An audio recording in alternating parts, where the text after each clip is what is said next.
All right, the Election Commission, in consultation with the Ministry of Law and Justice and with the consent of the Honorable Deputy Chairman of Rajya Sabha, has appointed the Secretary General Rajya Sabha as a returning officer for ensuing the Vice Presidential Election 2025. So, process has now begun for the next Vice President of the country. And this after Jagdeep Dhankar earlier resigned as Vice President. All right, let's get all the updates. Harsha, my colleague, is now joining us live from Parliament. Harsha, as the protests are really continuing in Parliament, but at the same time, the process for the appointment of the next Vice President of the country has begun. Give us more details. Now begun, the Election Commission of India has now come up with the notification of the returning officers and the assistant returning officers as well.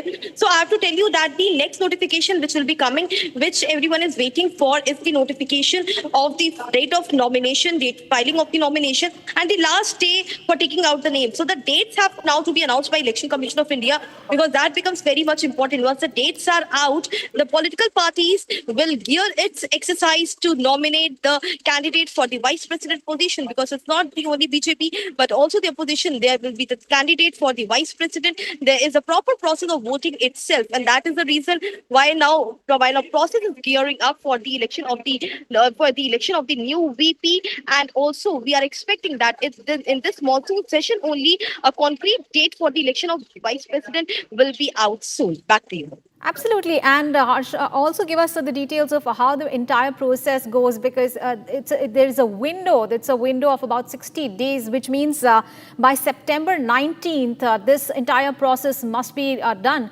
Give us more details. There's no time limit, no set time limit for the appointment of the new VP. In the Constitution, clearly says that the Vice President should be appointed as soon as possible, as early as possible. There's only mentioning of the as early as possible, no mentioning of the timeline. Whenever there is a member of Parliament, then only there is a time limit of 6 months if any member of Parliament resigns from his position. But in the case of Vice President, because Vice President is a constitutional post, in this case there's no time limit, and therefore government also continuously states that yes, the position has to be filled as early as possible.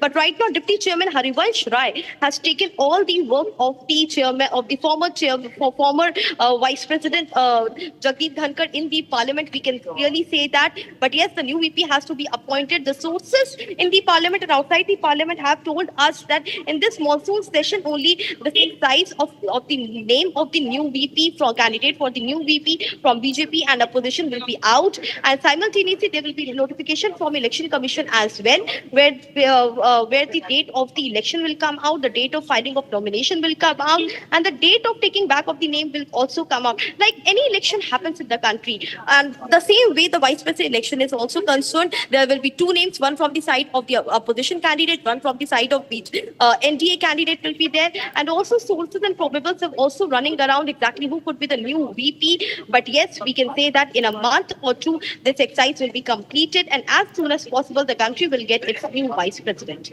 All right. Thank you, Harsha, for all those updates there on that story. And viewers, time to take a short break. And coming up ahead, at least 6 children are killed and